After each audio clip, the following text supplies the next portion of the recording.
Hey everyone, Michael Anthony here. Van Halen, Chickenfoot, Sammy in the Circle.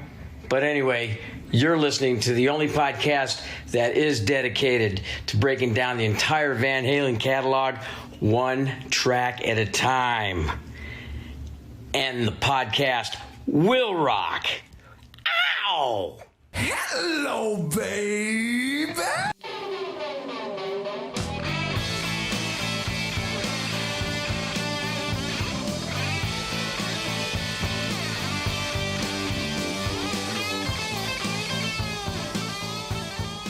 Welcome, one and all you rockers, rockettes, and everything in between. We're all inclusive here at And the Podcast Will Rock. That's right. Welcome back to the show, everybody, our loyal listeners, our followers, all of you guys. We appreciate you. If it's your first time here, welcome. We are the show that dives into the catalog and discography of one of the greatest rock and roll bands of all time, Van Halen, and we do it one track at a time. We're nearing the end very, very soon. Not too soon, but soon. I am your co-host, Mark Kamier. With me, as always, Corey Morissette. Corey, how you feeling? Is the end in sight, and does it make you sad? It does a little bit. And again, we're still kind of going back and forth. What do we do after 25 weeks from now? Yeah. But I was more overwhelmed with feelings of gratitude because this week actually is our 2-year anniversary. Since we started the thing. So we've done 2 complete years covering Van Halen. I think we only missed 1 week in there. You had some important gig or something happening that we missed. Something happened, yeah. Yeah. But other than that, we've been on every single week. So I guess this is the kickoff for us for season 3. We kind of been going by the years. I know everyone's asking, why the hell do you have seasons for podcasts? Makes no sense. I totally get that. Everybody does. Kevin Brown on his Queen show does seasons every 10 episodes. So he's going to have like 87 seasons by the time he's done. It's just crazy. Does he take breaks, like a long period, like a summer breaks in between? No, of course not. Well, then it's not a season, Kevin. Come on, get it together. But just out of the blue on like a week or two goes, oh, we're in season 5 now. It's season 5. You guys, you're only a year old. My goodness. But anyway, in order to properly celebrate, we had to bring back a fan favorite, the one and only Mark. Give her that very special patented intro as only you can do. You know her, you love her, you love her hot takes, her analysis, and basically her fandom. And what better person to bring onto a Van Halen podcast than a true blue Van Halen fan? Please welcome Kelsey Van Halen herself. How you doing, Kelsey? Welcome back. I'm wonderful now that I'm here. It's so good to be back, of course. I'm excited. And you guys started talking about the end. That makes me sad. Let's not talk about that yet. Come on. We're not there. We still got, we're not there. 25 weeks. Yeah, we still got plenty. 25 weeks. I bring it up just to kind of keep me grounded to the reality of it all, you know? But you're right. 25 weeks. We still got quite some time. And not to mention, we will probably finish up an album or two. So then we've got live shows. So that's extra content for you guys out there. So so we're not quite done yet. There's still some time. We still got some time. But nevertheless, let's not focus on that. Let's focus on the here and now. What do you say, Corey? Anything going on over at Van Halen News Desk that we want to share with the class? Sure, there's a few new articles on there. I know Eric Senich posted one about David Lee Roth's temporary sex office. Basically, Don Dokken came out and said they're actually working on a Dokken documentary for Netflix. They did one on Kinks. That's cool.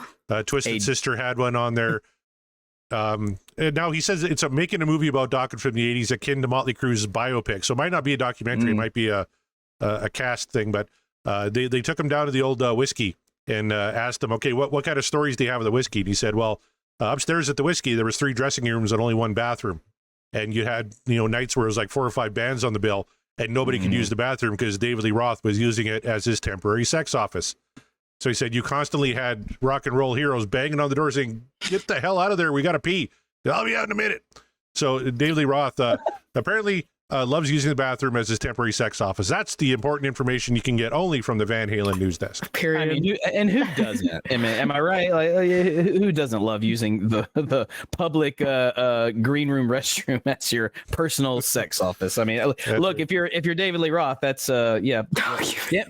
Damn it, Ryan stole my joke. Ryan Powell lurking in the chat. Because I was about to say, if Dokken doesn't take an opportunity, even if it is a real documentary or kind of a biopic, call it documented with 2 Ks. And if they don't do that, then that's absolutely a missed opportunity, and no one deserves to see it. If that's the case, I'll say it. There you go. Yep.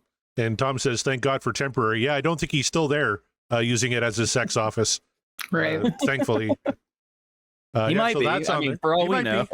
Yeah. Do you want me to play that video of the song that we had? I really don't want you to. Okay. I really don't. Okay, I'll just move on then.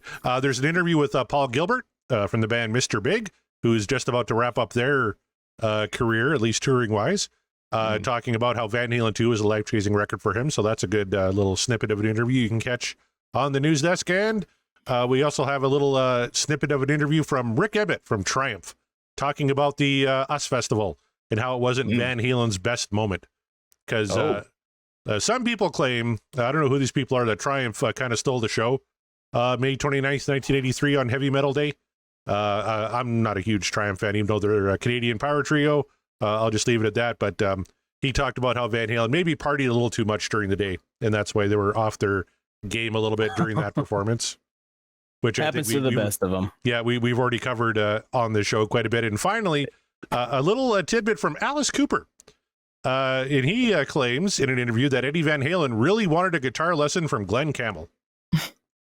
Wow. That's Now, it's kind of well known in guitar circles. Glenn Campbell actually a hell of a guitar player. I'm not a guitar player. Sure. I don't know. Yeah. But you're a guitar player. Do you appreciate the sonic guitar stylings of one Glenn Campbell? I appreciate it, and I definitely respect the man. I guess if I'm being completely honest, I never would have really considered that he might be super incredible. I guess it makes sense, I guess, if you take a step back and look at his body of work. And I mean, if you're just really much a super fan of the group, then you probably would know that. I've never seen him play live, so that probably has a lot to do with the fact that he was never on my radar in terms of guitar inspirations. But I'm sure there's a lot of people out there, our listeners included, that could tell me something about Glenn Campbell. So if he says it, then it must be true. Well, Scott Haskin asked, not Richie Blackmore, and no, we covered that. But when Steve Rose was on the show, Richie Blackmore was a huge douchebag to Eddie Van Halen, so we will not besmirch our show anymore by mentioning Mr. Blackmore. I was going to say, I was going to say when I read his book, when I read Eruption, the only 2 guitar players that he really talked about were Tony Iommi and Eric Clapton. Those were the 2 that he could have mentioned Glenn Campbell. I don't remember, but those were the only 2 that I really, because I as a girl who loves guitar players, I'm always very curious of I would love to know who Eddie took after, because he's Eddie. So but yeah, those were the only 2 that he really talked about. Other than that, I mean, you've seen interviews with him, when they bring up Randy Rhoads or someone else that's like him, he literally is just meh. You know what I mean? He doesn't really. Yep. Other than that, but yeah, those are the only 2 I remember. Jerry Reed is better, and Roy Clark is the best. They're both better actors, but I don't know. Mark, would you say Roy Clark is a better guitar player than Glenn Campbell? No, okay. I would not. Chaz, you're wrong again. We'll get rid of that comment. Doc says that. How about Chet Atkins? He got a vote. Chet Atkins. I might say, yeah, I might agree with Chet Atkins. Les Paul. Oh yeah, and Les Paul. And Les Paul, that's of course. That's low hanging fruit. Same with Albert Lee. Everyone's just going to start naming all their favorite guitar players that don't get enough. Yeah, no, he definitely said that too. Yeah. Oh, here's another vote for Jerry Reed and Roy Clark there from Jeff Brewer. So, but go and read the story, Alice Cooper, because Eddie kind of did it in a roundabout way. Hey, Alice, I want to come play golf. And knowing that Glenn Campbell lived down the street from Alice Cooper. So he's like, oh, how's my golf game? Well, as a golfer, you're a pretty good guitar player. He's like, oh, well, Glenn Campbell still lived near you. I'd really like a guitar lesson, that kind of thing. So you can find all that. It is. Oh, Eddie was a smart dude. He was. You can find all that and more at the Van Halen News Desk, www.vhnd.com. Oh yeah, we love those guys. That is a move. That's a Mark Kamier move right there, if I've ever heard it. It's let me find a way to weasel my way into an activity that I know I'm not good at, And it's just like, oh, hey, by the way, it's like, where's, just to get in to meet somebody else. Like, that's I like to think it's not to say that Eddie did that in a sleazy way, but it's just kind of like, I see what you're doing. And it's like, I acknowledge it, but I like to think I don't do it in a sleazy way, but that is a move I would absolutely do. It's like, I'm going to go try and play golf with Alice Cooper just so I can go meet Glenn Campbell. Well, only Eddie can pull that off. That's true. That's the real truth. Yeah, only Eddie can do that. Some good videos of Roy Clark, Amazing Life. I've only ever saw him on Hee Haw, which I don't think showcased his talents, but I'll take your word for it. I'm not a big country guy, so I'll take the word for it. Roy Clark, pretty talented dude, though.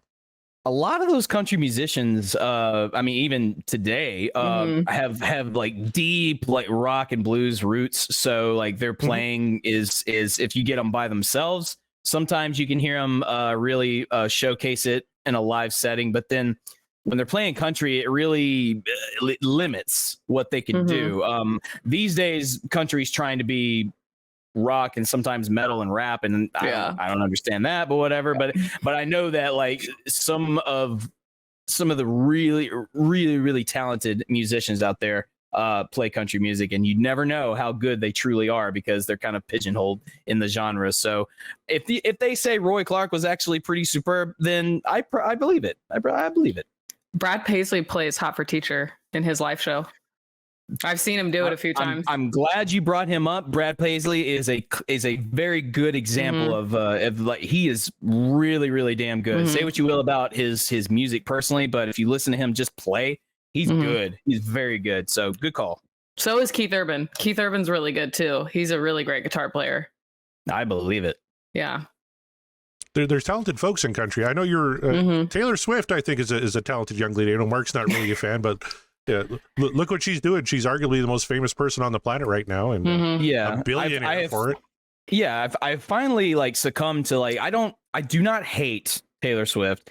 I don't even hate it like on principle or anything like that. I actually kind of respect what she has been doing the last few years. Is her music my vibe? Hell no, and it never will be. I agree with that. Yep. Do I think she's a great songwriter? Not really, but again, it's not my vibe. But she's made billions of people happy. She's made a ton of money. She doesn't appear to be a dick about it, so that's good. A lot of times for her big shows, it really stimulates the economy of the cities that she's a part of. And with our nation, at least, not I don't know about yours, Corey's, but ours, like our economy is always in the shitter. So I mean, whatever helps. So helps. real. So, too. Yeah.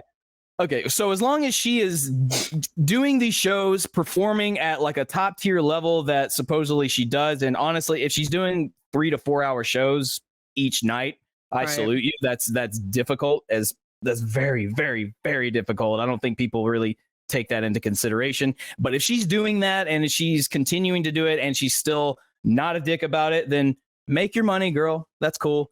Yeah. My only problem, I think my biggest problem with Taylor is not so much her, it's her fans. And but that's a longer conversation for another day. But hey, if you want to hear me rant about it, you know what? We'll make a Patreon tier for you.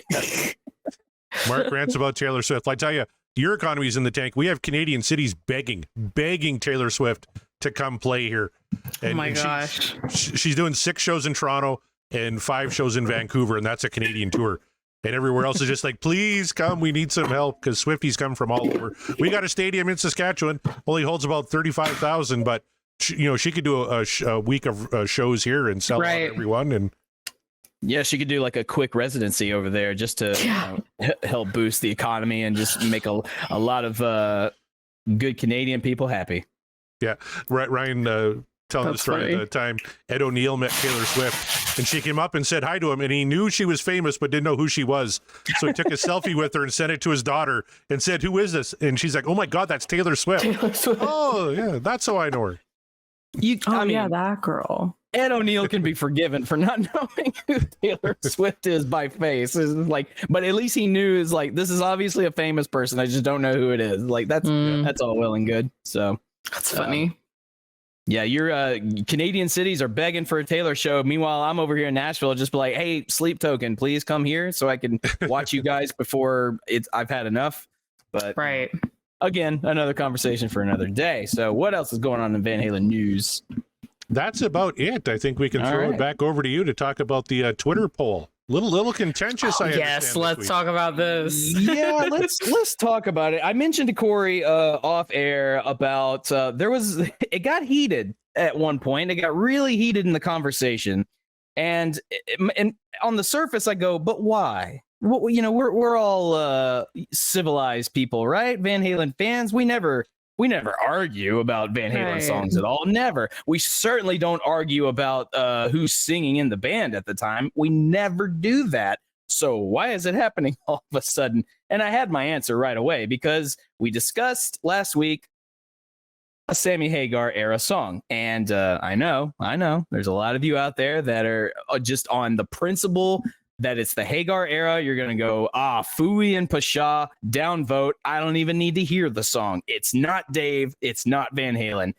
And number one, you're wrong. Number two, grow up. And number three, why? I don't understand. I'll never understand it. So I looked at the poll, and it's a whopping, this is kind of funny. It's technically 70%, but I'll say it. A 69.9% What Dreams Are Made Of. Nice.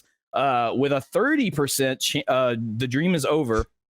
For a while there, it was a 60-40 split for like, I think 2 days. It was 60-40. And I was kind of worried that it was going to shift to 50-50 and then possibly like a 51-49 Dream Is Over. And that would have made me really sad with all of you, because I don't understand why so much hate. And so I had to take a look. Here. Actually, and before I do that, I'm going to throw it to Kelsey. Kelsey, tell me your thoughts on Can't Stop Loving You. I absolutely adore this song. So like, I looked at the poll because I saw you post it and I was like, oh, I know for sure this is going to be like, it's going to disappoint me looking at the results. And it did. And I almost said something, and for whatever reason I didn't. And then seeing that you said that it got so heated, I'm almost glad that I didn't, because I was like, I don't know how I would have just like been able to go through all that and heard about it. But I don't know. It makes me sad when people are like, oh, it's Sammy, so I'm not going to listen to it, because there's so much good music in that era from the Van Halen brothers and from Mike and from Sammy. And I think like I almost tweeted this the other day that For Unlawful is becoming one of my favorite albums of all time and one of my favorite Van Halen albums. And I'm like I said, it makes me sad, because I'm like, you're missing out on so much good Van Halen just because it's not Dave. And so I don't know. That's how I feel about it. I always say Eddie sounds good regardless, so I'll listen to it. So that's a very good, diplomatic, and honest answer. And we were kind of hoping, even for the folks that were just sort of like, it's not for me, and it's like that would have been fine. But instead, we got things like this. And I'm just going to start off from friend of the show and patron. So we get to read his tweets out loud on the air. If you want your tweets guaranteed read on the air, join the Patreon, you guys. I'm going to keep talking about the Patreon probably every 5 seconds, just because I want all of you to join us in this venture. And a lot of you have, so thank you. But starting off, let's just right away, probably the cause of where it got heated. Heath McCoy, friend of the show, not to be confused with Heath Murphy, but Heath McCoy. He goes to say, my Van Halen dudes, this is fucking nauseating. Epitomizes the lamest side of Van Hagar. Strong Sammy lyrics? Are you kidding? This is a Hallmark card, the weak sequel to When It's Love. Ooh, which is almost as bad, but at least that was interesting musically. He goes on to say, the production on balance was way too polished, contributing greatly to this song's vanilla-ness. Bruce Fairbairn was great for bands suited to a slicker sheen like Bon Jovi or Loverboy, but all kinds of wrong for Van Halen. P.S. Stop picking on Jump lyrically. The lyrics are minimalist, but it's a cool, offbeat metaphor for taking chances in life. I get it, but the lyrics are still stupid. He says, in Sammy's hands, the same message might have been another damn Hallmark card, like this. Having said this, another great show, fellas. So he ended on a positive note, and that's good because, Heath is a friend of the show, but man, he does not love you, Heath. Stop Loving You. Corey, what are your thoughts on Heath's little manifesto? Well, first of all, can't you see me standing here? I got my back against the record machine. Isn't minimalist. It's just dumb. Sorry. Hey, that's a bar. I'm not gonna lie, that's a bar. Like melodically, yes. Lyrically, what the hell? But You know? I still like Jump. Like, and I think they're fine. I also thought the lyrics in this one were fine. He's going for a vibe and he hit it. What's wrong with Hallmark cards? They make a lot of money. My in-laws still sell. They send cards for everything. Happy Halloween cards. Do you know they made such a useless card? We still get that shit in the mail, so people like Hallmark. What's way too polished? Oh, the album sounds too good. Yeah, I don't buy that. I like the fact that Balance sounds good. I like the fact that For Unlawful sounds good too. A different kind of good, but it sounds great. It's a great sounding album. So the way too polished, I'm not in agreement with, or neither the lyrics. But I'm sorry he didn't like it. He's not really a ballad dude. But he likes a lot of Sammy stuff. He's not a Sammy hater per se. He just doesn't like the Sammy ballad so much, and I can see how they're not everybody's cup of tea.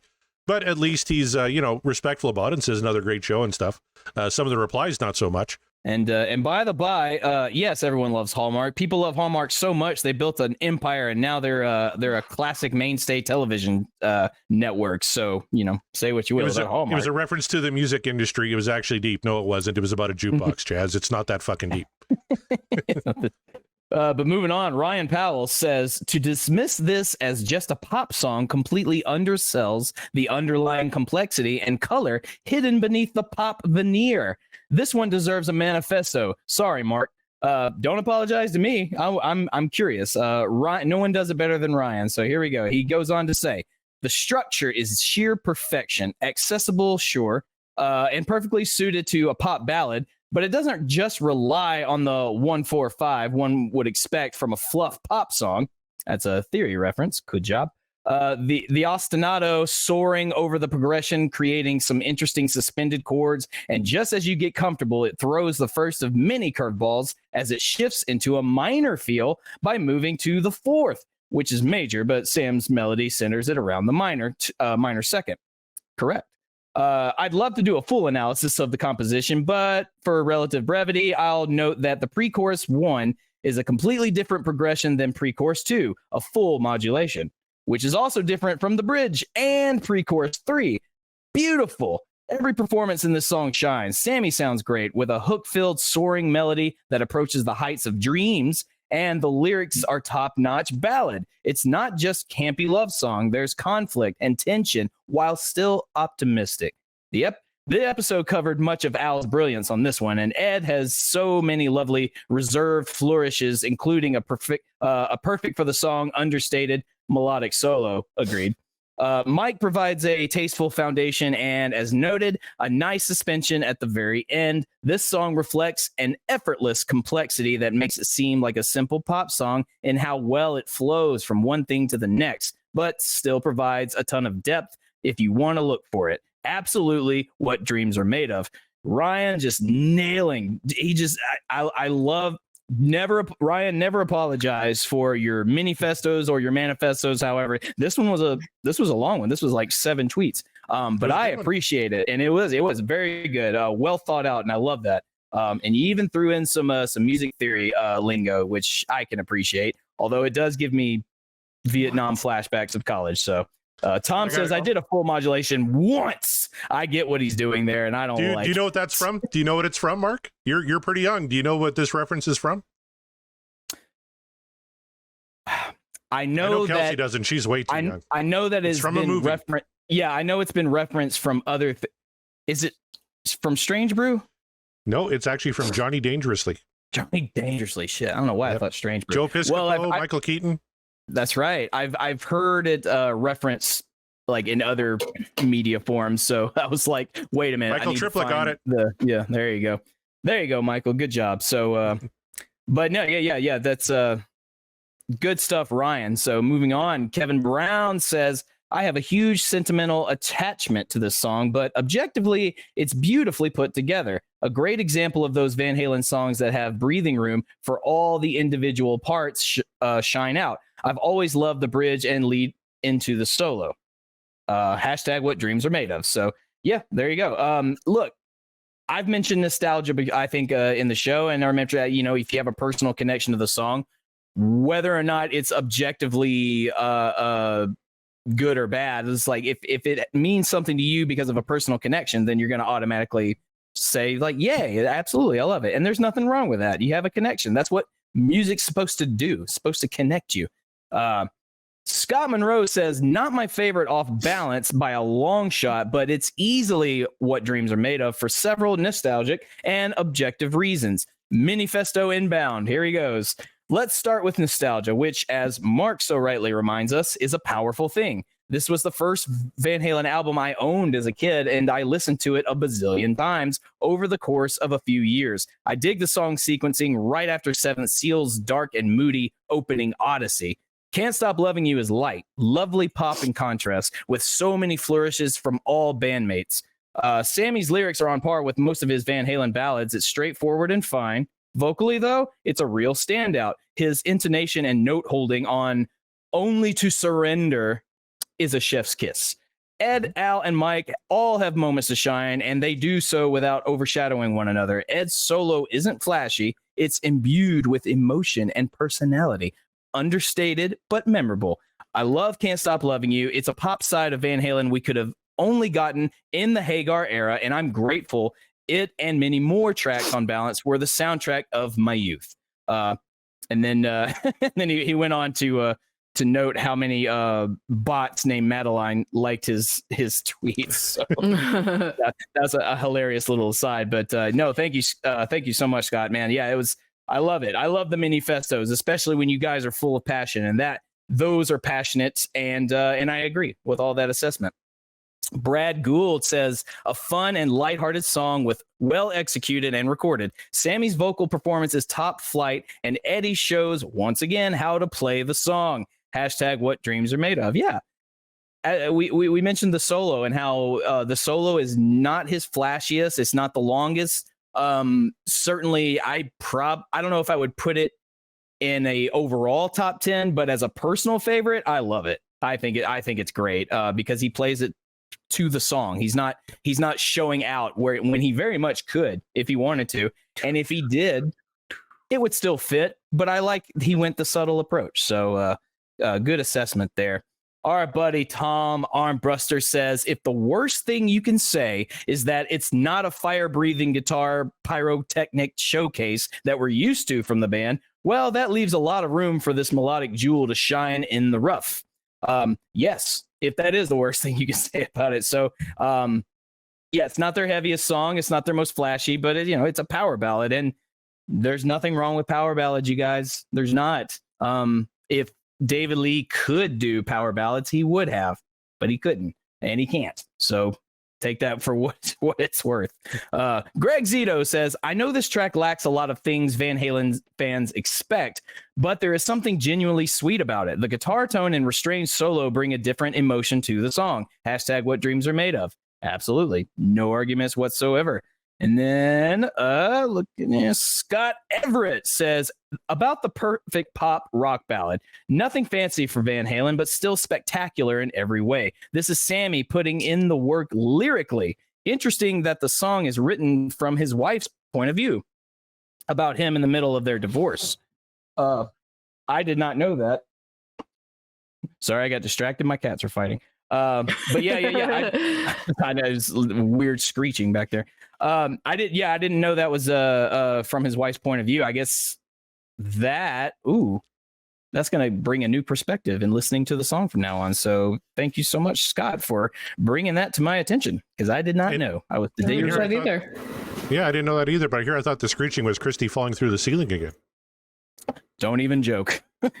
No, she is safe and sound at her job, so she is nowhere near that hole.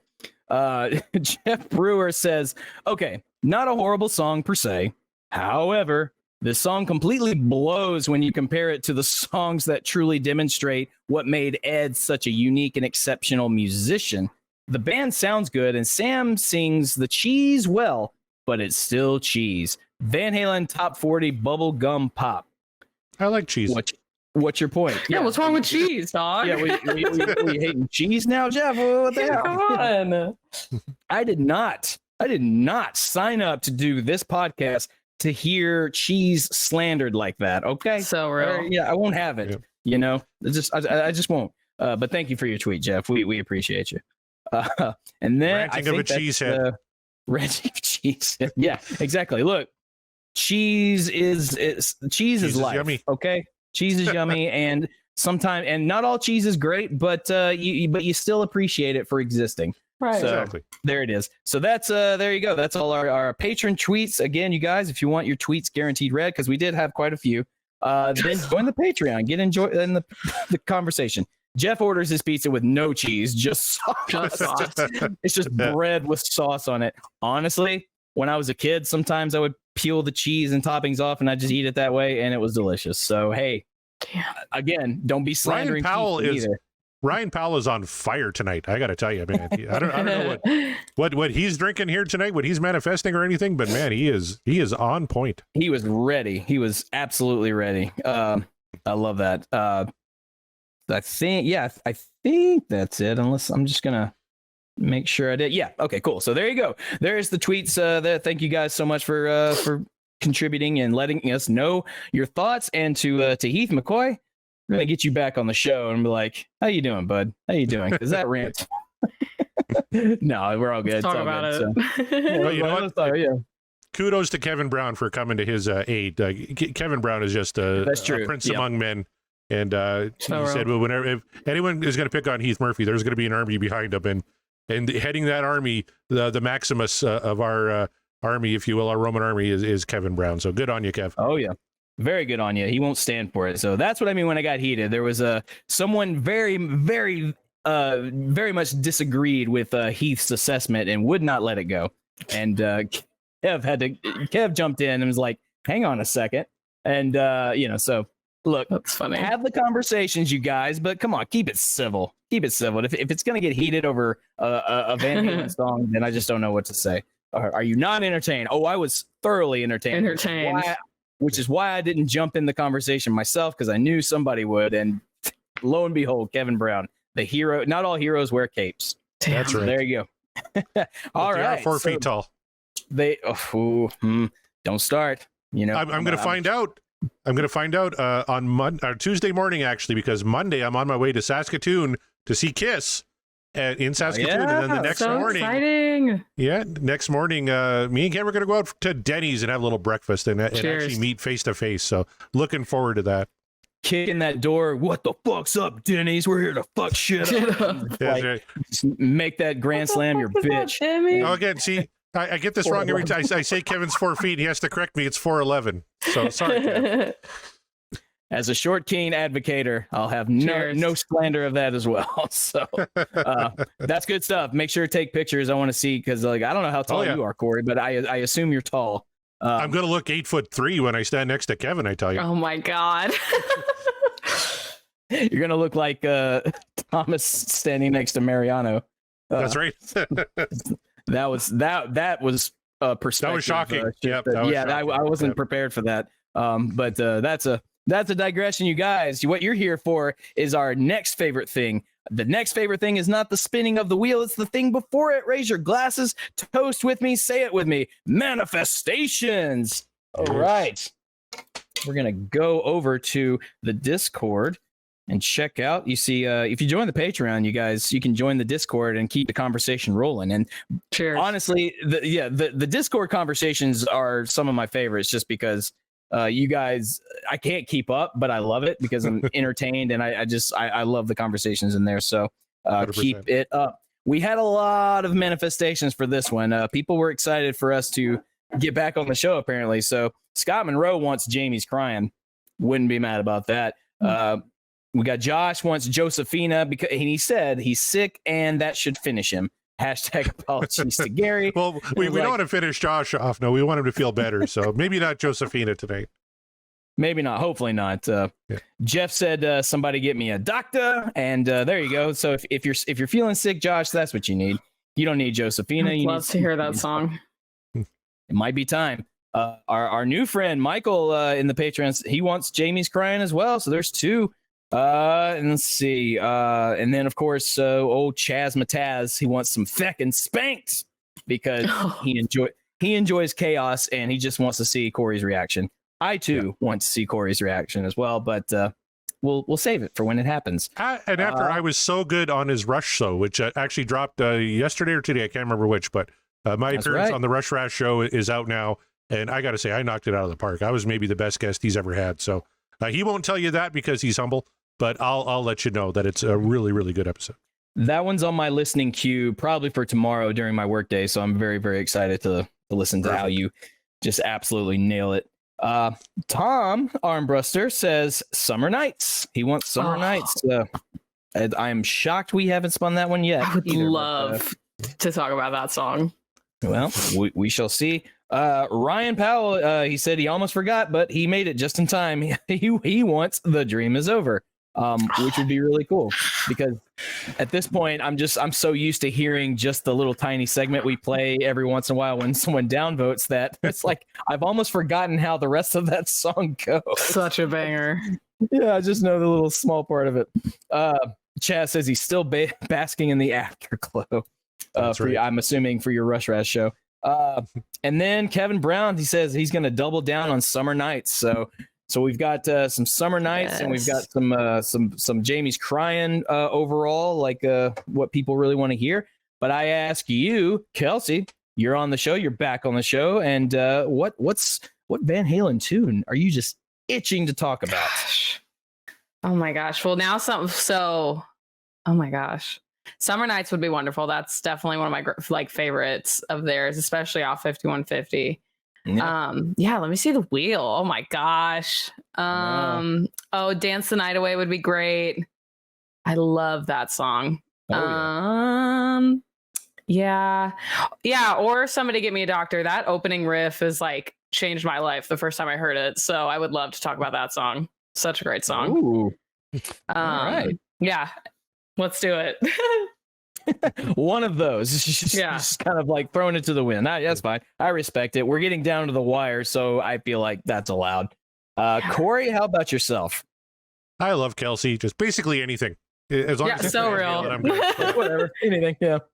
But because we all love Kelsey, and she said that For Unlawful is quickly becoming one of her favorite records of all time, I'm going to manifest a track from that album. How about a little Top of the World? Ooh, my man. Hey, baby. Would not be mad about it. Would not be mad about it at all. Let's see. We've still got a few off of some of our There's early the wheel for you. Van Halen's. Yeah, there's the wheel. House of Pain too. That would finish off 1984. Yeah, it really would. But I gotta say, I could always manifest the Sammy tune, but I think I'd really want to. I want to listen to Atomic Punk. I was gonna say that one. I'm glad you said that. Yeah. I'm gonna try and manifest that one. I'm not going to proxy manifest a song because if we end up spinning that would be very, very sad. Yeah, because we don't have the other guest here with us tonight to talk about it. So if we spin it, that will be such a bummer. But it is what it is. We're out of mulligans, so if we spin it, we're talking about it. So there you go. There you have it. Let's see. We have 3 on the panel here. How many lurkers do we have? We have 10 lurking right now. Oh my God. You want to prime this thing 13 times? Sure, why Black not? and Blue. Oh, that's a great song. That one, I think I would love to do. Actually, Chaz, if you're paying attention, man, and I don't even want to look. Don't if it's too much work, don't do it, because what I'm gonna ask of you is probably a lot of work. But if possible, I'm curious to know which what track has been the most manifested, the most requested that we've done so far. That might take too much work because you'd have to go back and listen to every single episode again. Never mind. We would have to pay Chaz for that, and you're right. You're right. Happening. No. Besides, I'm pretty sure the answer is Amsterdam because you love your lady and want her on the show again. So you've requested Amsterdam a lot. I have, but I know that Black and Blue has been requested a ton. Yeah, I love. Yeah. And then, track on you one too. Whether or not it's people just trolling, I know Spanked has been requested quite heavily. So that's right. Yeah. either way though. So I'm just curious as to, I wonder, I put it to you, the audience, what song do you think is the most manifested in the show thus far? Get back to me on that. So, but if it's primed and if Sammy's ready backstage, what do you say we spin this thing? Let's do it. Go for Sammy.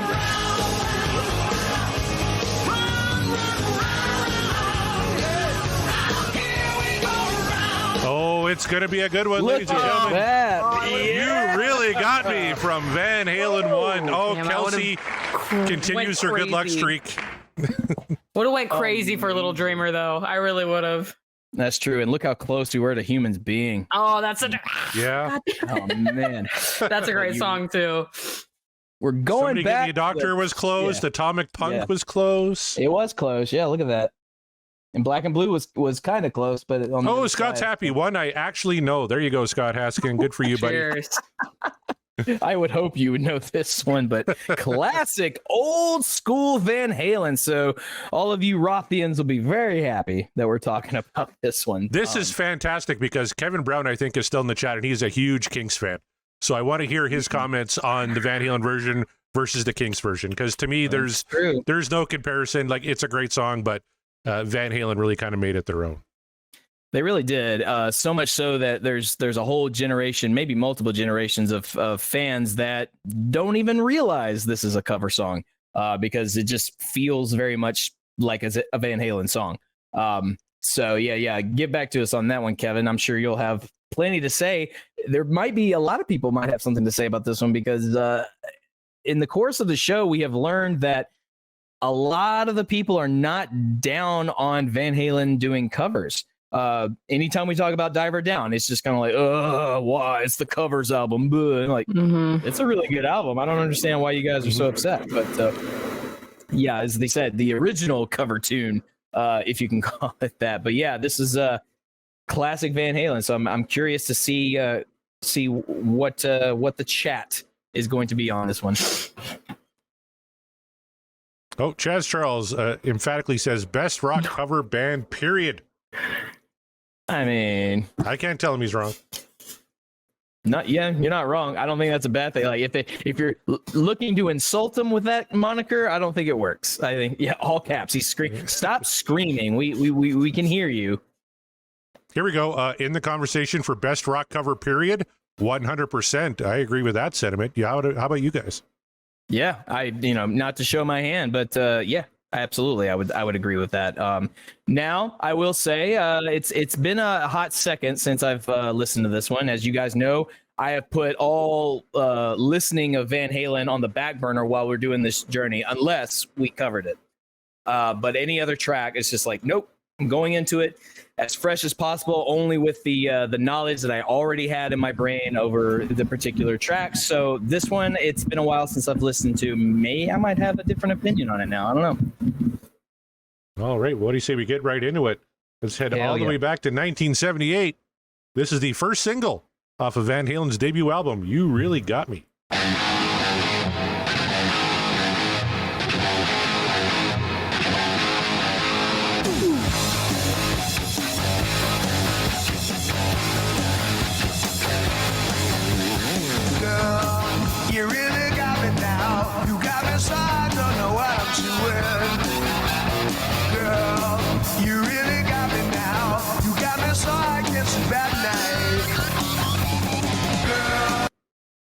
I'm sorry, that riff is one of the best hard rock, if you want to call it metal, sure, but just one of the best hard rock riffs ever. It just the tone of it, the simplicity of it, it puts you in the mood that you're supposed to be in.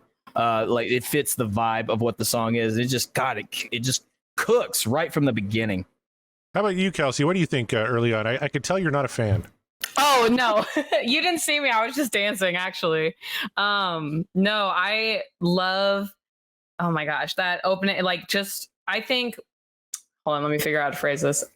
I think like when Van Halen opens and it's just Eddie playing a riff, I think that's like one of their best ways they do it, because it's like shows you what you're what you are expecting for the song, like right off the bat. And he's always so good. And also it's like hearing this, because it was the first single, it's like hearing this, it's like you're like, wait, I know this song, but this isn't the song. This is someone else. And it's what is the sound? And yeah, and his little licks in between the after the riffs and after Dave. And yeah, I think Eddie sounds great on the song. I think they completely like made it their own, and I love how sassy David is when he's talking. Like I can almost see him like moving and talking to this on stage when I hear it. Yeah, for sure. I love Scott's comment here. The guitar is the girl and is giving Dave back some sass. Know that? Yeah, that's what I was talking about. Yeah. Yep. That's so funny.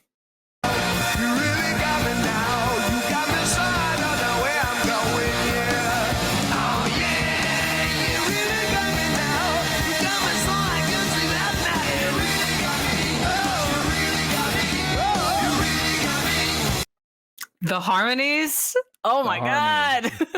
I will always bring those up because they always sound so good. And I remember at least seeing like, I don't know if it was from one of their live shows or from like a performance of seeing them. And I like, there's a shot of Eddie just going, grrr, and I'm like, oh my God, they sound so good. Like it's just, they sound so good.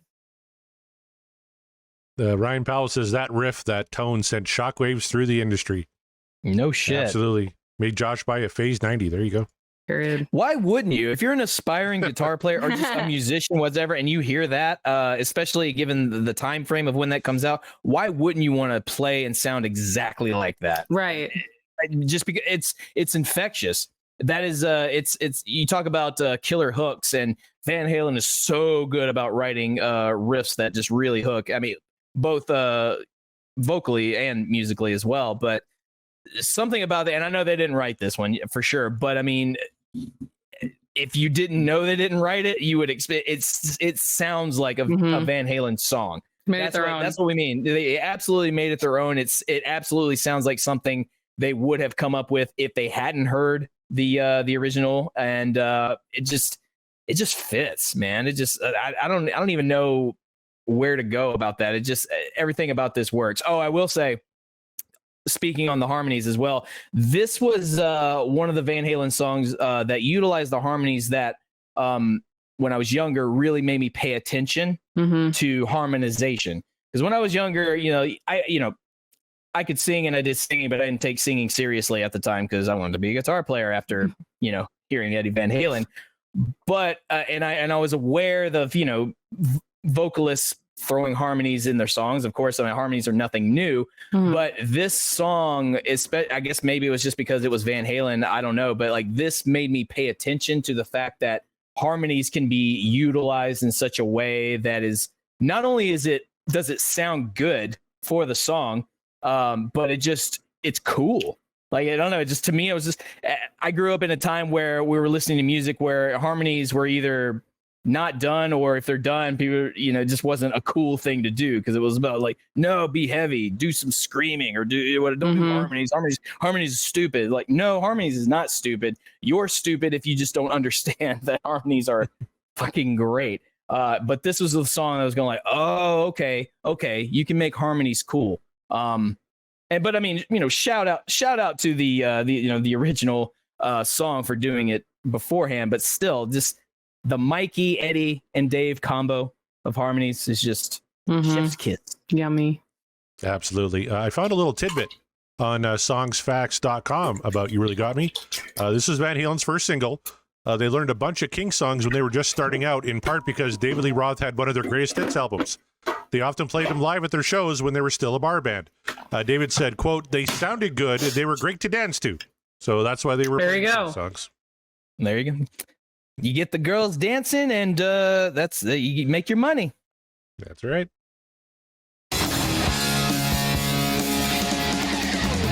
Please don't ever let me be. I only wanna be by your side. Please don't ever let me be. I only wanna be by your side. Girl, you really got me now. You got me so I don't know what I'm doing, yeah. Oh yeah, you really got me now. Got me so I can see that night. You really got me. You really got me. You really got me. All right, we're gonna get into the guitars here right away, but man, the drums, like those drums are just killer fucking drums. All hail Alex Van Halen once again. You really can't see much more than that. And the bass, Scott wants to throw the bass sits perfectly in the mix. 100% it does. Yeah, it's not doing a lot except playing the main riff. Do do do do do. But he puts that little bend on that last note that makes it kind of dirty, which I always appreciated. That's old Mikey being playful, because I mean, if he's going to be holding down the low end and the rhythm with the kind of the same rhythmic pattern, then at least let him do something to kind of make it his own, even if it's as simple as just bending the string. The boomer bends, as the kids are now calling them. Which I know it baffles me that's a term now. Like, the boomer bends. The boomer bends. Yeah, because all the boomer musicians are just bending those strings to make them, vibrato. And I was like, oh, okay, so guitar vibrato is a bad thing now, Jesus right? Christ. Anyway, but again, another conversation, another time. But all hell Al, absolutely. But also Eddie, not to be outdone, and never to be outdone. How do you make this Kinks song original? How do you make it your own without straying too far away? You play the riff as it is. You give it that Van Halen tone, of course, but it's his ornamentation in between. Like Kelsey was alluding to earlier, Dave sings a line, the guitar comes in, a little finger tapping, whatever. Eddie's reminding you, is like, yeah, this might not be our song, but yes, it is, because listen to this. And it's like, this is the Kinks ain't doing this, I'm doing this. And this is a Van Halen song because it sounds like this. So I don't know, that's always something I appreciate when they do it really well. And it sounds like they're having fun playing it. Like I could just Kelsey, you mentioned you can just imagine like Dave, like his swagger, singing the song, doing his thing, whatever. I imagine the entire band just having like these dumb grins on their face playing the song, and because it just sounds like they're having fun, and it's a fun sounding song. So why wouldn't they be having fun, right? Yeah, well, the one performance that I think of, and someone can tell me this, it's where he has those big white boots on. And those big white fur boots on, and he's in like that full body jumpsuit and in these big white boots, and I there's a movement of him where he's like dramatically like stepping, and I'm like, this just fits, like it makes so much sense. And just to add on to what you said about Eddie, like I've always said that like Eddie is obviously known for his lead stuff and all that, and all his crazy things that he did, but his rhythm, he is so good at making something so groovy and so like hard hitting, like Mean Street or like Unchained, like any of that stuff, like just the riffs like are so just like, oh yeah. And like, this is a really great example. Like this isn't his riff, but he's playing it like the way he plays all his other riffs. Like it's so like, it's just good. And it's you can dance to it. It's like, yeah. And then to add on, I had another thought when you were talking about Michael, like anytime when I read Eruption, Eddie made this comment, and I don't know if he was just being a dick or if he was just being a guitarist, but he was like, I don't know, I didn't care, like I never heard Michael anyways. And I like think about that all the time because I hear him and I'm like, Eddie didn't hear this, like he sounds great. You know what I mean? Well, I think what Eddie was referring to, and when we had Steve Rosen on the show, who had a friendship with Eddie Van Halen and interviewed him a lot of times, Eddie said in his monitors he just had Alex. Like he didn't have a lot of Dave, he didn't have any Michael. Yeah, he was just playing off Alex the whole time. So I think that's probably what he meant there. Oh yeah, but I don't know, the way he said it, I was like, I don't know, he could just be being himself, like just be making it, or being a guitarist, like I said. Yeah. But I'm gonna be stuck on that player's doing. Yeah, I'm gonna be stuck on that quote for like the rest of the show. Just like I don't know if he was being a dick or a guitarist. There's a very thin veil. Yeah, of the two. Oh, I couldn't hear him anyways. I don't know, but no, that makes sense though. Like, are you being a dick right now? Or are you being a guitarist? Are you being a guitarist? What's the so real? So real. But yeah, no, he definitely they took ownership of this song for sure, and that's why like whenever this comes on, it's just a nice groovy little tune. Well, who didn't like the Van Halen version of it was Dave Davies from the Kinks, who had this to say, and I quote, "There's the thing. Good art isn't always about having the comfiest technique. I shouldn't encourage him, but I'm sure Eddie Van Halen played better when he was drunk." End quote. Now, in fairness, Dave was probably cranky, because at a concert, a fan approached Dave Davies and said, "Hey, great job performing that Van Halen cover." So I think he was a little cranky because of that. And then Ray Davies, his brother, claimed to like the track because it made him laugh. Oh Lord! I mean, Jealousy's a disease. Get well. And Chaz is saying what I was thinking when it came to being a dick and being a guitar player. The terms are synonymous.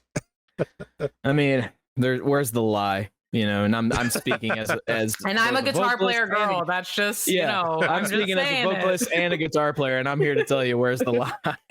So, I love this. The Davies brothers, the OG Gallaghers. Absolutely, that is a great callback, Chaz. 100%. So funny. Chaz is on fire in the chat. Where's Kevin Brown? Fuck, he took off. Yeah, he spin a Kinks song and he takes off.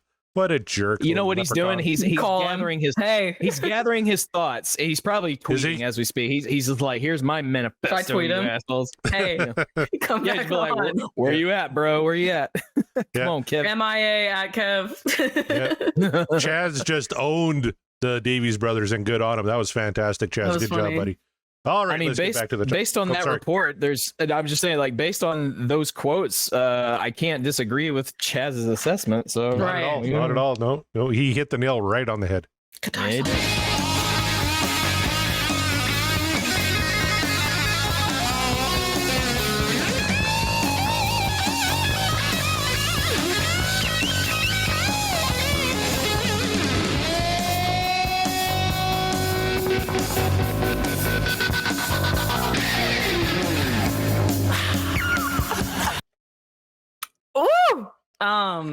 The next part's my favorite part of the song, so I figured we'd discuss the guitar solo first. First of all, sure. Of course, always. This is such a great, I don't know, the way that he does it is like perfect for the song. It's like, because the song, I mean, they obviously like elevated the tempo at least a little bit, and so I think he's playing off exactly like perfectly the way that he's been playing through the whole song. Like, he's just adding a little more touch, and it's just as fast, it's just as rhythmic and groovy, and he killed it, of course, as always. Now Jeff said something here. The Ice Cream Man has a better solo, but this song's better. What do you guys think? Does Ice Cream Man have a better solo than You Really Got Me? Well, that's pretty damn good. Define better, though. That's kind of the thing. Like, define better. Is it more technical? Is it does better mean it's shorter or longer? Does better mean Eddie's utilizing like more of the fretboard than he's using in this one? Like, I don't know, like whatever better means. I think the two are kind of comparable, to be honest with you. But the thing is, the solos fit the songs. Eddie's really good about doing that, especially during this era. He's good at making the solo fit the song. So I don't know if I can say, I guess that really just comes down to, well, what song do you think is better? And he said, like, Ice Cream Man has a better solo, but this song is the better song. So I don't know. It's just kind of like, agree to disagree / sure, maybe. I don't know. It really just depends on how you define better. Yeah, good call. And Chaz, here's a hot take. Jeff's 100% Ice Cream Man is Ed's second best solo ever, behind Stay Frosty. And then he challenges everyone to prove him wrong. Okay, I will. Yeah, no, I definitely will. You know what? I'm going to make a thread of this, actually. Please do it. What a great idea. I'm begging. Kelsey Festo is coming, ladies and gentlemen. Yes, look forward to that. Eddie's solos that are better than Stay Frosty. A thread. A thread. Please make that happen. We need that. The world needs it. I was gonna say Ice Cream Man. I do like the very beginning of that solo, the starts and stops, and then the tapping. I think that like sets the tone almost immediately. I don't know. I like Ice Cream. I do love the Ice Cream Man solo, like that, especially that part, like, because it starts it off so like, oh, this is cool, and it's like perfect in time with the song. And so I don't know. I think I agree though. I think they're very comparable. I think there's some. I don't know. I think there's some better solos on that album. I don't know. Yeah, and they're not, and that's not to say that better. Ice Cream Man is solo is better or worse. Like, for me, I just think when I say they're comparable, I just mean like they both solos fit the songs appropriately the way they should. Yeah, I agree. I'm not sure how to argue with or against you on that one, just because like it just defined better. So yeah, that's cool. We'll just leave it at that. Scott Monroe says, "Don't trust Chaz's judgment." He doesn't like humans beings. So that is true. That is true. Humans being. So, shame on you, Chaz. Shame on you. But I can't wait till we spin that one, because if I'm in the minority on Spanked, I think Chaz is going to be in the minority on humans being. So I think the majority of Van Halen fans love that. One. No, because I thought reading about it, I thought that people didn't like that song. But I love that song.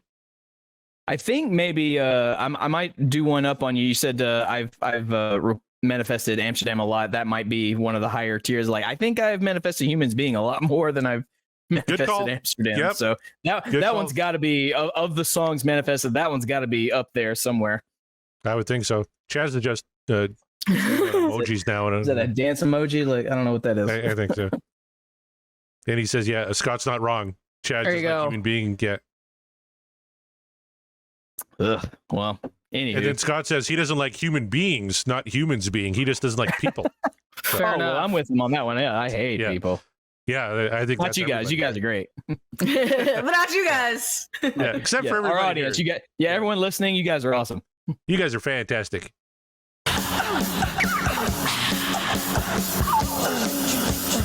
Girl, you really got me now. You got me so I don't know what I'm doing.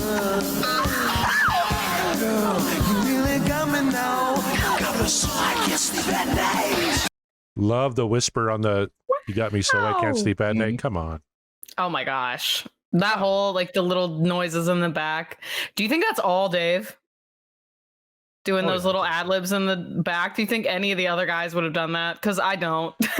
No, that's all Dave. Yeah, that's what I figured. I was like, do you think they're all just watching him in the stew, like just being like, "What are you doing?" No, guys, trust me, it's gonna work. I need a little more zip dop doobity bop.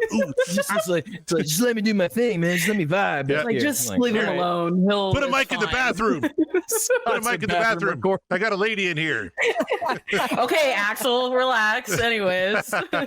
They recorded that segment in the whiskey bathroom while his office. Good call, Scott Haskin. Good call. That's canon. That's my head canon now. That's what happened. Yep, that's canon now. That happened. Tom keeps asking it, is this the remaster? I don't believe it is. I'm getting this off YouTube Music, and usually it says if it's the remaster. I don't believe this one is. No. It doesn't sound like this album is just mixed really, really well. So I don't think this is the remaster version. Yep. The Dave Sass, and though Sammy has a better voice, he can't do that. Yeah. Hmm? The Sass? No, no. I'll give you. I don't know. I'll give you that. I think Sammy had not in like a. I think Sammy has a much more like. I don't know. Don't come after me for saying this, people. But I think Sammy has a lot like of a more like swagger, like type of like. I think Dave's more flamboyant and like just in the things that he does. I feel like Sam was more like the cool dude. I feel like Sammy could not pull that off the way that David pulls it off and is still sexy as hell. So like, you know what I mean? So it's like I don't think Sammy could pull that off, but Sammy has things that he pulls off way better. You know? Yeah. There's a line of showmanship that separates the two. Yes. Not to say they're both showmen, but they're of different levels, let's say. And Dave is certainly in kind of like his own world in terms of showmanship for sure, and often imitated, never duplicated. Whereas Sammy has his own swagger, as you say, as well. But could he mimic a Dave swagger? No, I don't. There's not a lot of people that can. Yep, and I think the question that came about the remaster was because this mix is fantastic, according to Scott Haskin. And yeah, Tom says sounds amazing. Really does. It's a great sounding album. I haven't listened to it digitally a lot. I put the record on quite a bit, but I haven't listened to, especially on YouTube Music. So with the headphones on, it sounds fucking fantastic. Oh God! And there's Kevin. What song are we doing? Had some teenage daughter drama. I get. Oh no! My teenage daughter is currently screaming in the background because she thinks she heard a mouse. So I get you. I'm texting my wife. So real. Like she's having a panic attack. Don't rush. That's the last text I got from my wife. Yikes! Oh. My goodness. All right. Sorry, Kev. We're doing a little Kinks thing you might have heard of. I don't know. Let's pick it up from here.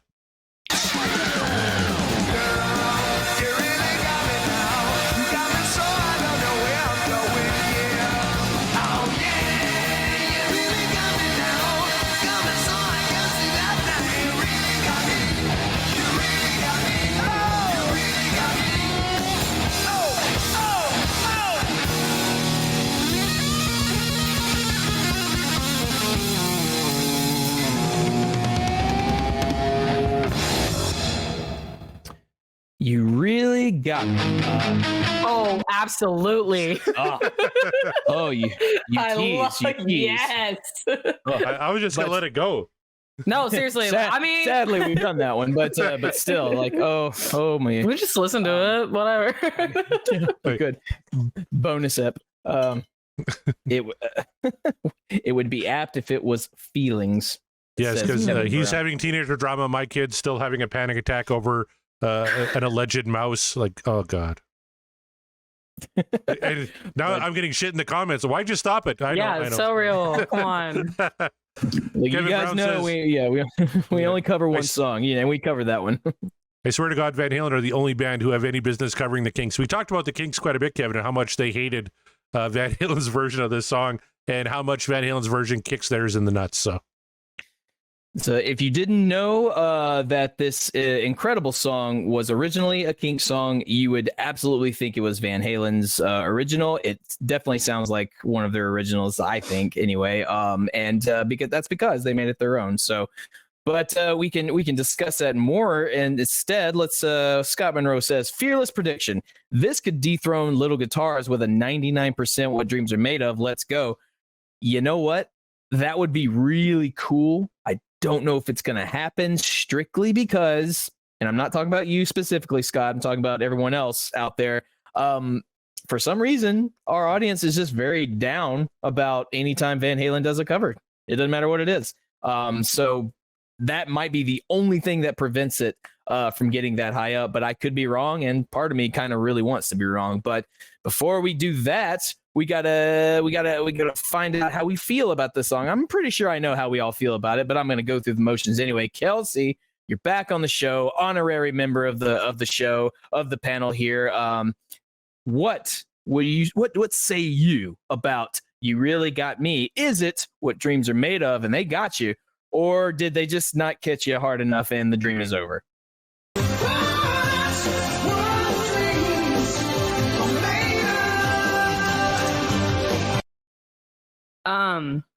Yeah, I love this song. I don't know how you can't. This is such a great song. I'm also not a huge Van Halen cover girl. I still listen to them. You're No Good is one of my favorite songs. Honestly, I can't really think. That's like one of my favorites by them. I think they cover that song so well. But this is another great cover. Eddie's just so good. I don't know. You can't be disappointed listening to that. You know what I mean? Like, it's just like, and also like, I love Van Halen 1 because Eddie's so young in his sound, and it's so, it's just so raw and like, yeah, I don't know. It's so good. But yeah, I think they killed it. And I think Dave really sounds great on this song. I think Alex is killing it. Yeah, they definitely, I agree. They definitely took ownership of this song for sure. Well, there you go. There's one upvote, as I predicted, and I think I know how this one's going to go. Maybe, I don't know. Sometimes Corey and I have very different opinions, so I ask you, Corey, is You Really Got Me a cover that is what dreams are made of, or should they just have not, and the dream is over for you?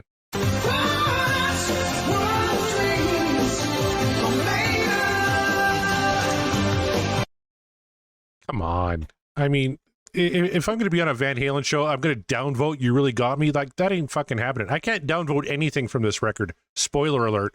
It's one of, if not the best debut album of all time. I agree. Like Appetite for Destruction is pretty fucking great too. That's the other one I was thinking of. Right? It kind of goes back and forth.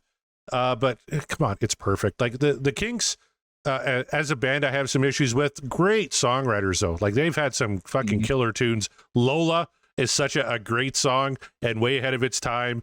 Waterloo Sunset, I think Kevin Brown has called the perfect pop rock song. Hard to disagree with that. It's a great tune. This is a great rock song. All Day and All the Night is one of my favorite songs of all time. But Van Halen just kind of took it and made it their own. And they played the fuck out of it. So like when we play the Price is Right game, I'm going to give you a spoiler for both of you. Give you a hint. They played it a lot. Okay, so keep that in mind when you're thinking about how many times the band actually played this tune. But they knock it out of the park. This is Van Halen at their absolute apex. First album, and they're doing tunes like this is absolutely unreal. The tone that shook up the industry, 100% fucking right. You Really Got Me Now is an all-time classic. Mark Meyer, I can't imagine you voting any other way, but you've surprised me before. So, is this what dreams are made of, or is the dream?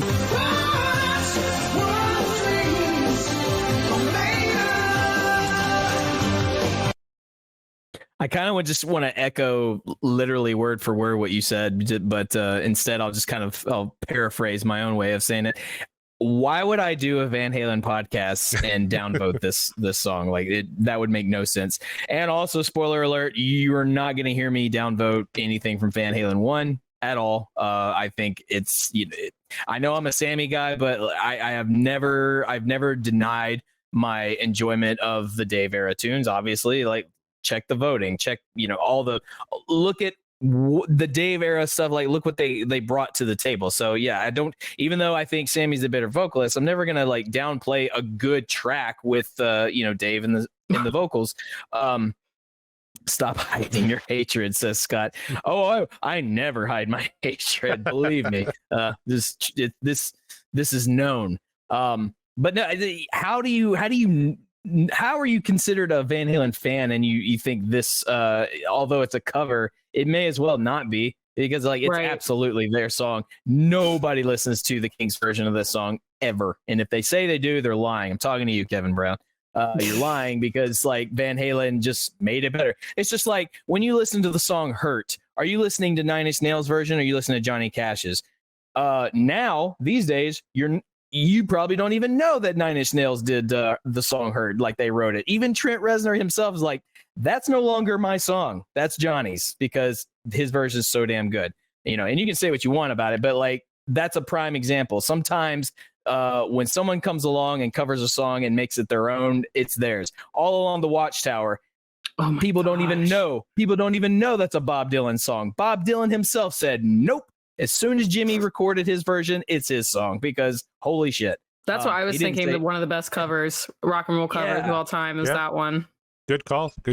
Yeah. So like, and much like You Really Got Me, that was one of Jimmy's like biggest hits, and it wasn't his, but it might as well have been. And now these days it is his. We just consider it his. So I think the same principle applies here. This is absolutely just a great start to what would become the dynasty of Van Halen, man. It's just like, it's started from this album, this song. I mean, you can count, Running with the Devil and Eruption, sure, but I mean, like this one is like a big kind of introduction. Like, here we are, we're blowing down the doors. We've got purpose. We're young and we're excited. We're hungry and we're ready to fuck shit up. And that's what Van Halen does, even when they're doing a cover and making it better than the original. Like You Really Got Me. It's absolutely what dreams are made of. There's nothing else to be said about it. So there you are. All right, Corey, go ahead, play the thing. Well, before that, a great comment in the chat. Chaz Charles says Def Leppard owned Waterloo Sunset. Def Leppard, famously one of Kevin Brown's favorite bands, he said back, Def Leppard are not fit to lick Ray Davies' wrinkly old sack. So there you go. Damn. That's an image. Damn, that's crazy. Yeah, and Kevin's going to teach you about the Kinks on Ultimate Catalog Clash Season 2. That's not going to happen because I'm winning Season 1. I'm picking the band, and it might be Def Leppard now, just because I know Kevin Brown hates them. To that, I asked Kevin, when you say Season 2, does that mean like the next show is your Season 2 and then the one after that, Season 3? Just because, you're weird about how you do seasons? or do I have to wait for like next November? Like, you just get back to me on that. I'll never understand the 10 episode season thing, because he's so done, funny. 50 episodes now. That's 5 seasons already. You're not a Netflix show. Get it together. Yeah. All right. Well, guess what? I'm going to go here and I'm going to play a little track here. There we go. It's time to play. How many times have Van Halen played You Really Got Me live in concert? Mark Meyer, you're the reigning champion, so we're going to make you go first. How many times do you think Van Halen performed this track? Remember, you got to be closest to the actual number without going over. I'm aware, but you did. You gave us a hint. Said they played it a lot. So I don't know. The temptation of saying an absurdly large number is there. So I'm gonna go ahead and do that. I think they played this song 500 times. And even 500? Okay. Damn. Yeah. Kelsey, it comes to you now. That's what I was going to say. Oh, really? You can go 501 and really fuck You them can do over. 500.5. God, I'm trying to think. I'll do... Let's go 450. Let's do 450. 450? All right. See what happens. Mark Meyer, guess what? Bam! Oh, did it! That's all. Did I? Do it. Do it? That's all there is to it. A winner. Just like A winner. Our price is right. Don't go away. You're nowhere close, though. The correct answer is 1,231 times. Wow. A little part of me, this is no joke. A little part of me wanted to say 1,200, but that was the absurd number I was thinking. But I was like, that might be too far. But of course, dude, I should have gone 501. That would have been so funny. You should have. You should I have know. 501. I was hoping you would have. Ryan guessed $1 million, and then he changed that to 9 times. 9 times, yeah. Only Jeff said 9. more than 500, which was right. Well, Scott said a bazillion, which is also technically, I guess, correct. How many shows did they play total? I guess would be a pretty good guess, yeah. But then I had a comment for you. Kevin says, a season is whatever I damn well say it is. It is your show. That's true. It's your prerogative. Yeah, that's right, yeah. Tune in to the 2-episode season Right. of the show. No Fair Bob enough, Barker. fair No, enough. the only clip I could find was Drew Carey. Sorry, Scott. No Bob Barker. Yeah. Was that is that clip from the episode where Adam Duckowitz from Killswitch Engage wins the entire Price is I Right? have no idea. I just YouTube like Price is Right winning sound, and I like that one because he yells, "You're a winner! You did it! Good job!" And I thought, oh, that'll Fair be enough. good for Well, whenever yeah. Mark wins. Yeah. There you go. Well, yeah, look it up, you guys. Yeah, from the metal band Killswitch Engage, whom I love and adore. I'm in a tribute band of them. Their guitarist and leader of the band went on The Price is Right and won the whole damn thing. So Wow. it's hilarious. Yeah, it's great. But yeah, how about that? Over 1,200 times. Yeah, that makes sense. That tells me that this song was probably on their set Right. every tour. Yeah. Like almost every tour. The first time And I they get played it, according to Setlist.fm, was September 18th, you gotta 1976. So it's actually probably The way club more days than that. too. Yeah, that's- And the backyard party days too. So they Right. played it even more. Right. The last and time the was TV September 18th. performances. Yep. So 76 September was the first time, according to Setlist.fm. Last time was their final show, October 15th, 2015, at the Hollywood Bowl. Did I assume Sammy probably did that? Yeah. he's Oh the- right, yeah. man. I've heard him play it, but I've seen a live video of him playing it before. It was on I the have other not. live I'm record. gonna look that up. Yeah, I'm gonna have to. Oh yeah. Oh God, you're right. It absolutely. Okay, well there you go. So Yep. and all right. So case in point, Sammy does a very good job with it. Does it hit the same way as if Dave was doing it? Probably not, but it still lands because it's because Sammy is good. So what are we gonna do? What are we talking about here? But all right, fair enough. So well over 1,200 probably, but as it is, I am the winner. Yes, for a game that I suck at really bad, I've been doing pretty good. So the guessing game is strong with this one, but nevertheless, yeah. I mean, what else is left there to say? Yeah, we did it. There's another one down, man. We've got 24 more left to go. That's right. 24 tracks left in the catalog, and then what happens after that's kind of up to you guys, the listener. And here's what I want to point out to you. Like, You don't all have to join the Patreon. We would love that. But the thing is, if you guys want us to keep going when the show, when this iteration of the show finally does end, let us know. You got to let us know what we need to do. I know that a lot of the votes are hit the solos, the solo careers of Sammy and Dave.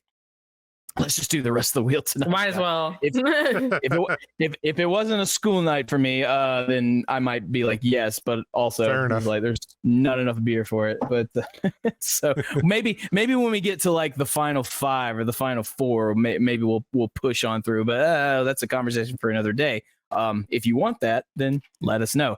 But what I bring up the Patreon just because there's probably going to be more ideas, more wheel ideas that Corey and I have been kind of tinkering around with, expressing interest in doing. It's just a time constraint, and it just depends on what kind of content you guys want us to do once this version of the show is done. So I encourage you all to be like our friends, like Ryan Powell there, like Scott Monroe, like Kevin Brown, and like all the rest, all the lurkers in the chat right now. Join the Patreon and really give us your feedback and let us know what you want us to do moving forward. So join the Patreon. Podcast Will Rock. I think it's like patreon.com/Podcast Will Rock. I'm not sure what the link is, but if you want to go to the link, you can go to www.podcastwillrock.com, and we have that on the site. We also have a merch store. Find you some merch. Our friend Kevin Brown's been very generous in giving us some hilarious designs. I'm just going to keep preaching it until you all do it. I just really want an army of you out there wearing Apologies to Gary t-shirts, because eventually he'll see it and he'll ask, what the hell is that all about? And they're like, you got to tune into the show, man. You got to check out this show. You definitely shouldn't. I mean, I feel like he should. He deserves his say. He absolutely deserves his say. And we're never trying to disrespect Gary. We're just simply stating what he did on this particular album doesn't work for us for the most part, and that's why we apologize. It's like, we're sorry, Gary, because we know you have the talent, you have the ability. That new Extreme rips pretty hard, so go listen to Extreme. But yeah, I don't know, the idea of him just walking down the street one day and just seeing many people wearing this Apologies to Gary shirt. Maybe even a few of them recognize him on the street and just kind of like, check it out. You're like, what the fuck is that? It's like just having people have to explain to him what it is. Right. And then eventually him, the idea is like, maybe he'll join us on the show one day, or maybe he'll at least just send us a tweet going like, please stop. Please leave me alone. It's like, Leah, leave me. Let it just let it in. Let it die. Okay? I don't want to know. And we will cherish that. If that is his answer, that will be a term. Michael says Gary and Extreme will be in town in February. What town get is a that, shirt. Michael? Yeah, get a Apologies to Gary shirt. Wear it. Make sure he sees it, and hopefully his interest will be piqued, and he'll ask you. And when he does, you send him our way, and he'll be in for either a treat or not a treat. I don't know, but I am very excited at the prospect. So www.podcastwillrock.com. We have a merch store, as I said, Patreon link, all the backlog episodes. So if you miss one and you don't feel like hitting up Spotify podcast or Apple or whatever, just you go to the website. It's all there.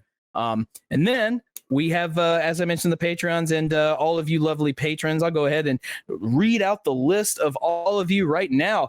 Thank you so much to Matt Lacoste, Nate from the Deep Purple Podcast, Rava Flav, Josh Caldwell, Greg Zito, Michael Griffith, Chaz Charles, Sean McGinnity, Kevin Brown, Paraleniker, Scott Monroe, Ryan Powell, Jeff Brewer, Ben Andriozzi, Tom Armbruster, Scott Everett, Heath McCoy, Janice Risco, Brad Gould, Michael T himself, the aforementioned Michael, and Davey Lee Smith. Thank you all so much for your continued contributions. And again, I know you guys always tell us we should keep going once the show's done, and you've been very vocal about that. Keep the conversation alive, because Corey if Corey and I have has some ideas that we like to maybe explore if you guys want to hear it. So let us know. Corey, Always a pleasure, my dude. Can you let the people know where they can find other like-minded podcasts like ours? Well, they can find other shows at the Deep Dive Podcast Network, www.deepdivepodcastnetwork.com, where you can find such shows as Backtrack's Aerosmith Revisited, featuring myself and Scott Haskin, Backtrack's theme music, featuring myself and John Mariano, the Ultimate Catalog Clash with myself and Kevin Brown. Season 1 is breaking down Phil Collins' Era Genesis. We're about to record the wrap-up episode for Season 1, and then since I'm going to win, I'll get to pick the band for Season 2, and it's going to be somebody Kevin hates. Then we have, of course, Kevin Brown does the Tom Petty Project and Seaside Pod Review with his good buddy Randy Woods. Then we have Scott Haskin at Uriah Heep, the Magicians Podcast, Nate and John at the Deep Purple Podcast, The Simple Man at Skinnerd Reconsidered, Terry T-Bone Mathley at T-Bone's Prime Cuts on the Other Side, Rye at Sabbath Bloody Podcast, Paul, Joan, David at In the Lap of the Pods, Andy and Matt at Hawk Binge, Eric and Jonathan at Maiden A to Z, Daniel and Josh at Diary of the Madmen, the Ultimate Aussie Podcast, Ben and Sam at University Speaking, the Red Hot Chili Peppers Podcast, George and Hattie at the Judas Priest Cast, Clay and Rye at North by South Podcast, Greg and Jonathan at So Far, So Pod, So What, Quinn and Volume for All, Sav, Nick, Steve, and Mark at the Rock Roulette Podcast, Chaz and Greg at Regarding Lulu, Chaz and Chats at Rush Rash, Chaz and Wolfie at Regarding Roger, that's regarding Roger Waters, not Roger Moore, and of course, other great shows such as the Sean Geek and Fast Fret Podcast just dropped a great episode this week about mental health. Everybody should check out. Sean had some nice things to say about myself and Mark, so thank you very much for that, Mr. McGinnity. Yeah. Then we have You're All Doomed, the Friday the 13th podcast, the DLR Cast, the Bogus Oda Show. They got to meet Sammy Hagar and have an interview with them. That episode is upcoming. Make sure you check that out. Booked on Rock with the legendary Eric Senich, Dissect That Film, Three's Company 2, a rewatch podcast, and of course, the one and only Pod of Thunder, the recognized symbol of excellence in rock and roll podcasting. Hell yeah. Big shout out to our guest panelist, honorary member of the show, Kelsey. Thank you for coming back, man. You were in high demand. People were very curious as to when you were going to show back up on the show, and here you are. So that'll make the listeners very happy. So thank you so much. And hey, let the people know where they can find you if they want to give you a follow and what you got going on. Well, thank you for having me. First of all, I wanted to say your episode that you guys did, I think it was the one where I sent you guys a message. Kevin actually asked me to do a message for you guys, and I heard what you guys, I was like listening. I actually listened to it when I was in California, and I was like fangirling over what you guys said over me, even though like I haven't been on this show before, and like you guys don't ask me back. Like, I'm always honored to be here. First of all, I always love, like I said, I can always talk about Van Halen, and you guys make it so fun and so inviting, and so welcome for me to be here. So people can find me at Kelsey Van Halen. That's pretty much all my socials, and my Twitter is probably the best place to follow me. That's where I talk about Van Halen, lots of classic rock stuff, and hockey every once in a while. So. Right on. But yes, always a pleasure, always a fun time. Hopefully we'll get you back soon. Absolutely. Because we're winding down. We are winding down. So we gotta get as much of our reoccurring guests as possible. And don't forget, we got live shows coming up, you guys, because we're finishing several albums here pretty shortly. I think we got one left for 1984. That will be fun. We got the one left for Van Halen 3. Just please, let's put it out of its misery. And I think there might be another one, but we're close. Or the other, we're getting close. We're getting close, you guys. So everything else has at least two. I think Van Halen 1 actually has the most. It's got 1, 2, 3 left on that one. So. That's crazy. So even For Unlawful, I thought that was the one we. Oh yeah, what do we got on For Unlawful? We've got Top of the World, right, and Spanked. Yeah, so we got 4. Yeah, so yeah, that one was the one Dome. That's right. We predicted that the Fuck album might be the one we spend the most time talking about in these later episodes, just because it's the one we have left. And I'm not mad about that. So suck it, haters. That's what's gonna happen. So. Thank you, Kevin. Thank you to the lurkers. Again, you are the patrons. All. We love having you guys involved in the chat. It makes the conversation easier for us, and it's also just entertaining. that way. Mm-hmm. So thank you. So keep up the good work. Keep up rocking out and celebrating the music of this band that we absolutely love. We can be we can analyze and we can be critical. It'll be the last one. I hope not. Yes, Space Spank to be the last one. That who I hope not. I'm not sure if that'll be like an ironic twist or if that's just like It'll be crazy because if it does, the lower it's like the last 4 or 5, you're like, all right, when we gonna spin it? maybe our last song, maybe we'll do it live, and maybe hopefully it'll be human. Oh, that's maybe a good it'll be idea. humans beings so that Chaz can lose his damn mind. Yeah, That's a good real. idea. Yeah.